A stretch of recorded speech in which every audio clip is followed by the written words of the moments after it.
Madame, Monsieur, bonjour. Je suis Vincent Larosa, votre chargé de relations chez AXA IM Select. Je vous souhaite la bienvenue dans cette nouvelle édition de notre Parole d'expert, présentée par notre Head of Portfolio Management chez AXA IM Select. Il aura le plaisir de parcourir avec vous les événements ayant marqué les marchés financiers ces 3 derniers mois et vous expliquera dans quelle mesure ceci a influencé nos résultats. Il vous exposera ensuite ce que nous pouvons encore attendre du prochain trimestre. J'espère que ce petit film vous permettra d'avoir un bon résumé des derniers développements intervenus sur le plan macroéconomique. Je reste naturellement à votre disposition pour toute question supplémentaire. N'hésitez donc pas à me contacter par email ou sur mon GSM. Je vous remercie de la confiance que vous nous accordez chaque jour.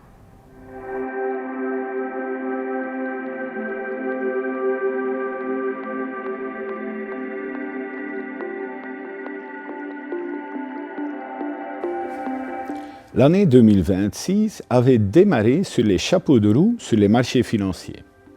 Les banques centrales avaient en effet l'intention de baisser les taux d'intérêt partout dans le monde. Plusieurs gouvernements avaient prévu d'importants budgets pour soutenir la croissance. Et les entreprises pouvaient, quant à elles, afficher de belles perspectives de bénéfices. Cela a conduit à une hausse des marchés.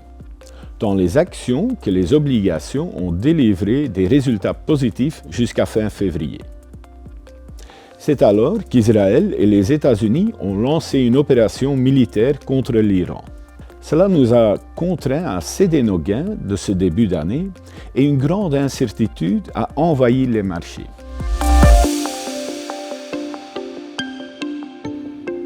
Le conflit en Iran a pour conséquence que le trafic maritime dans le détroit d'Ormuz est pratiquement à l'arrêt.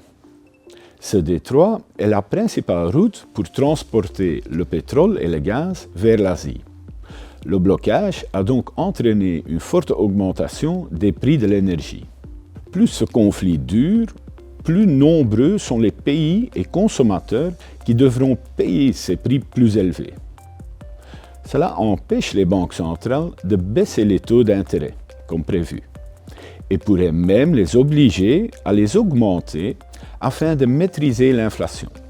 Le consommateur qui doit consacrer une plus grande partie de son budget à l'énergie dispose de moins de ressources à dépenser ailleurs, ce qui peut donc peser sur l'économie. Au début de l'année, nous étions surpondérés en actions. Nous avons financé cela en maintenant moins de liquidités dans les portefeuilles. En mars, nous sommes devenus neutres par rapport aux actions. Nous avons aussi complètement revu notre allocation régionale. Pendant plusieurs mois, nous avions été positifs vis-à-vis des actions du reste du monde par rapport aux actions américaines. L'Amérique était en effet devenue chère et une certaine lassitude s'était installée par rapport à la technologie de l'intelligence artificielle. Aujourd'hui, nous pensons que l'Amérique est mieux positionnée pour sortir de cette crise énergétique. Elle n'a en effet pas besoin d'énergie étrangère et son secteur technologique est moins cher qu'il y a quelques mois. Les obligations ont souffert des attentes d'inflation plus élevées. Dans cet environnement, notre fonds satellite a nettement mieux performé que notre fonds principal.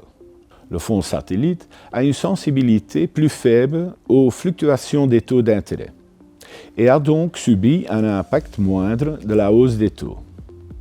Nous avons augmenté notre exposition aux obligations liées à l'inflation, car nous pensons qu'une inflation plus élevée sur une période prolongée est le principal risque de ce conflit.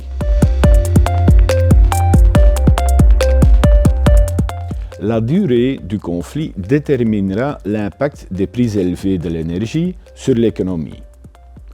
Aujourd'hui, le prix du pétrole à livrer dans quelques mois n'a pas augmenté aussi fortement que le prix du pétrole qui devra être livré le mois prochain.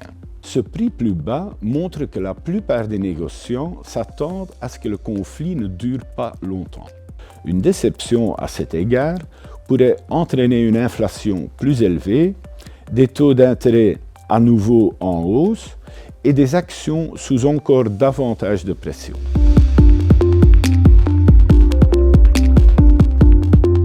Une libre circulation au sein du détroit d'Ormuz entraînerait une baisse des prix de l'énergie et nous verrions probablement la croissance économique se stabiliser, permettant ainsi une stabilisation de la confiance des consommateurs. Nous suivons naturellement la situation au jour le jour, afin d'identifier les éventuelles opportunités et nous adapter si nécessaire. Nous sommes devenus plus prudents vis-à-vis des actions et nous avons une préférence pour l'Amérique, grâce à des valorisations devenues plus intéressantes et à leur solide approvisionnement en énergie. Nous pensons que les États-Unis se remettront plus facilement de ce conflit. Et étant donné que les annonces concernant la recherche ou non d'une solution au conflit peuvent fortement influencer les marchés, nous avons choisi de rester neutres par rapport aux actifs risqués durant cette période. Il me reste à vous remercier de votre confiance et à vous dire à bientôt.